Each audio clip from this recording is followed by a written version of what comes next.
about not enough diversity in the ranks, goddammit. We have Kung Fu Hot Dog for $20.99. George, I have a YouTube channel that fights against cringe pop culture. Would you be so gracious as to say the following in your velvety rich tones? Jason, King on Kung Fu Hot Dog, the man whose mouth is mightier than the sword. I hope that works. Thank you, Kung Fu Hot Dog. Appreciate it.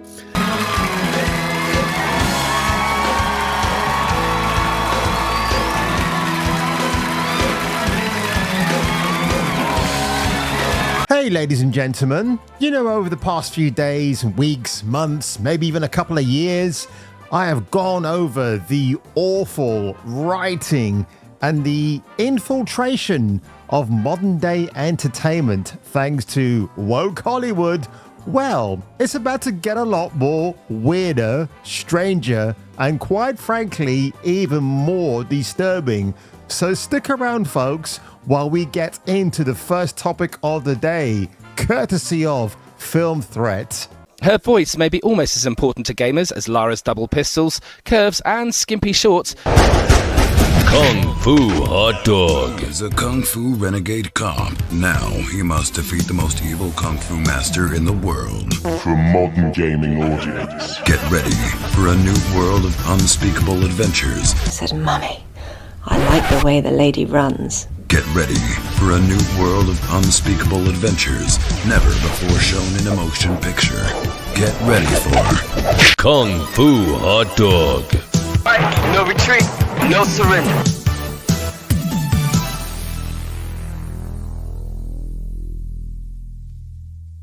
A veteran screenwriter's plot twist on Hollywood's DEI should be DIE, cultural shift.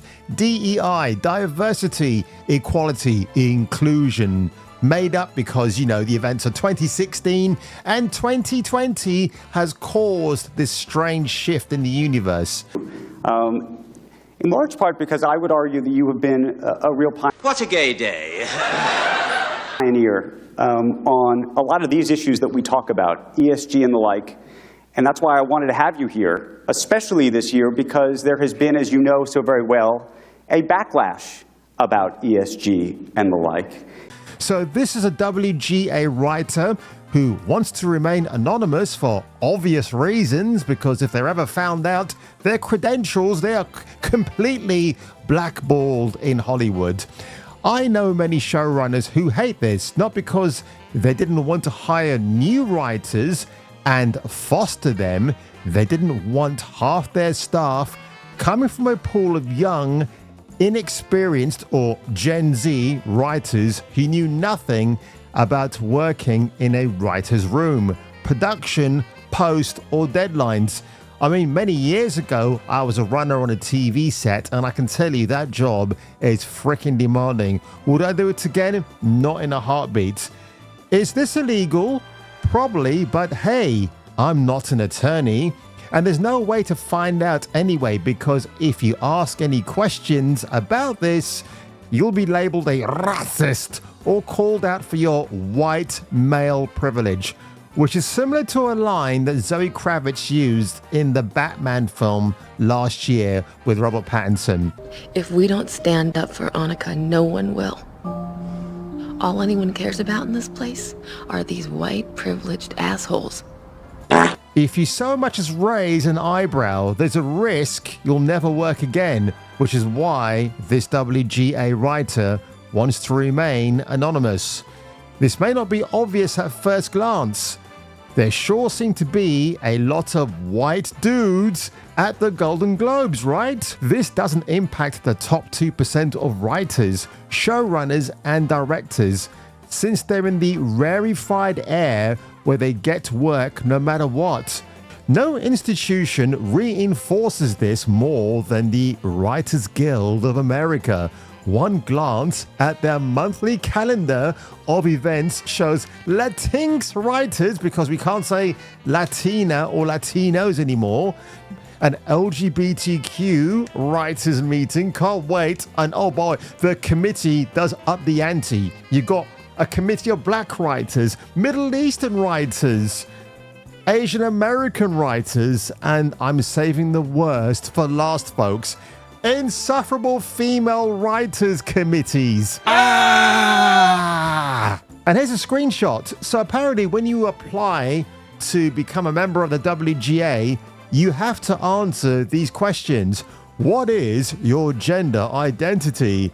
Are you female, male, non-binary? Again, we're not ones and zeros, folks. That is left for software to deal with.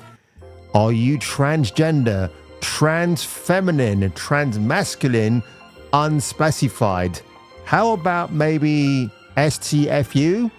That's another checkbox you could put there. What is your disability? Autoimmune condition or chronic illness? Blind or low vision? Cognitive disorder? Deaf or hard of hearing? Which is funny because I'm going to be referencing Echo in a short while. Dwarfism. Holy shit. I mean, I'm not being funny, but if you're mini-me walking in to be a WGA writer, don't you think that question kind of explains the answer in front of your very eyes? Can you imagine if there was a white writers committee meeting? I bet, yes, we might be murdered. And the saddest part of all of this is that most of the people who would fill that room are some of the most liberal people I know. People who have gone out of their way to foster new and unique voices. Check out the WGA's own 2022 Inclusion and Equity Report and make your own conclusion about what the WGA's priorities are on this. When creating a writer's profile on the WGA website, there is one box to check if you're heterosexual, like yours truly.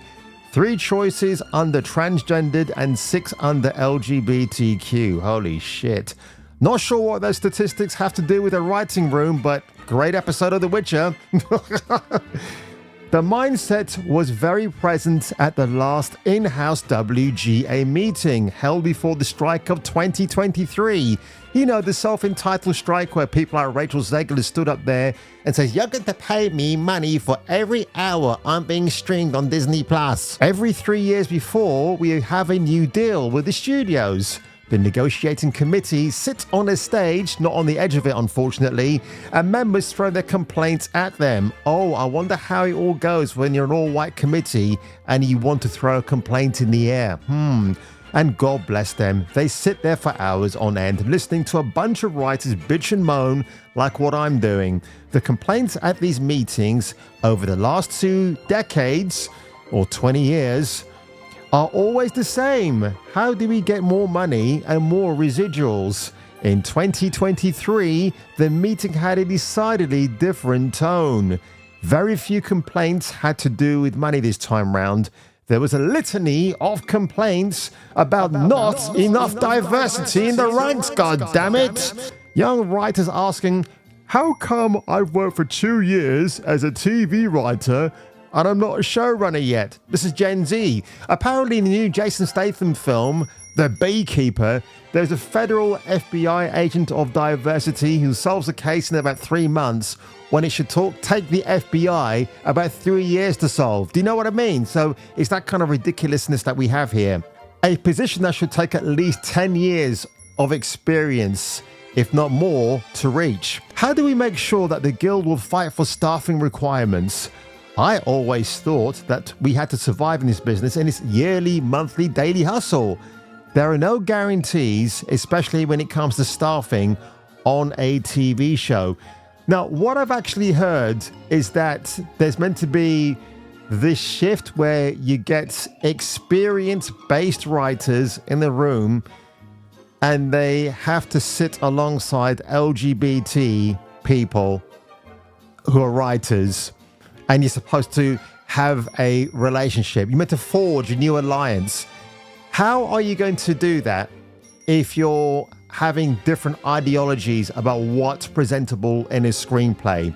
All right, doesn't matter that if the LGBT people also happen to be diverse, that's also going to be problematic unto itself. And this is why I think there's a fundamental problem. There's not going to be any shift in the paradigm, is there, folks? If you're having 2 clashing ideologies one on the normal side of living and one on the, well, shall we say, in the cuckoo atmosphere as Hollywood. I will say to people of the LGBT persuasion, if you want your own movies out there, maybe form your own Hollywood. Maybe go out and set up a new, I don't know, a Jeffrey Epstein type place somewhere away from Hollywood. And then we'll see the diminishing returns at the box office every time one of your new 2-yearly projects gets released. It's not going to be easy, is it? This is the problem with infiltrators, ladies and gentlemen. They infiltrate, they want to get rid of the past, bring in the new, and nobody wants to know. Infiltrators are ignorant. They want to blindside what's gone on before and they're delusional. They are delusional folks, people. Remember that. Anybody who's an infiltrator is absolutely deluded beyond reproach. So, but tell it. But there has been a rebuke, if you will, to what some people call woke capitalism. What do you say to that? As I wrote in my last letter, I believe stakeholder capitalism is not political, it is not woke, it is capitalism. Bullshit. And just to further my point here, folks, well, this was an interesting story that blasted in the last couple of days.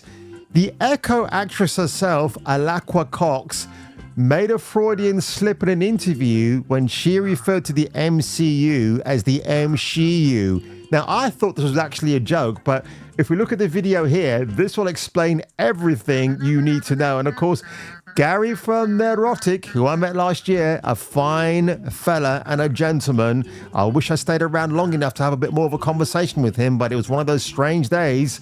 But this was absolutely funny, and we have to play the clip. This is... Here goes. You get to the fun part? Yeah. It's going to be more, of course, a lot of blood, violence, guns involved as well. And it's very gritty. And it's a different feel compared to what the other MCU stuff that we've seen. Freudian slip. Oh, for goodness sake, is that Frosty Weintraub on the right-hand corner? I hate this guy. He's from Collider. He's a real knobhead. Oh, and the look on his face is genius. So poor Alaqua Cox, look, I do call her Long John Silver, but at the end of the day, she just happens to fit that check mark, doesn't she? Disabled. She's deaf. She's indigenous Indian, apparently. And she's just going along for the ride. Some people have speculated she might know what the MSHU is, but doesn't want to call herself out for being on that right side of thinking. It might be a genuine slip, but how can you confuse MC, the letter C, with she? I find that a bit difficult that you would actually not be able to differentiate between the two. But of course now, The Marvels, the biggest flop in Marvel's history from last year, it's been released on DVD now and Blu-ray, if you prefer to get the more expensive option. But this scene has been doing the rounds. And it's with Kamala Khan and a guest star in this particular scene. People are furious about it. I've got my thoughts about it, but I'll play you at this part and then we'll have a discussion after. Oh, Captain Is it me you're looking for? Oh God, maybe not. Captain Marvel Resonance, this is Miss Marvel speaking. How can... You're Valkyrie! Listen, Kamala, I don't know what books you've been reading, love, but that is not my effing Valkyrie right here. That's nobody's Valkyrie. She's mixed race Valkyrie. If you want the real Valkyrie, let me just give you a couple of quick examples. But I digress. Let's carry on. 'Tis I. Wait, Mrs. Marvel, she got married again, and no invite again. No! I'm Ms. Marvel. We're not married, that would be... I'm single. Okay. 5 seconds. So that's a weird line. Ms. Marvel in the comics is 16 years old. Now, I know in England that seems to be like the legal age of consent, but in America it's not. So Valkyrie is asking about why Carol Danvers is married again, but for some odd reason, Ms. Marvel, Kamala Khan, interprets that as, no, me and Carol Danvers aren't married. I'm single. I'm Ms. It's bizarre, but here's the line that has infuriated people quite a lot. You ready for this? It's absolutely cringe-tastic. To the jump point. Oh, you might want to trip on. I mean, trip in. Huh?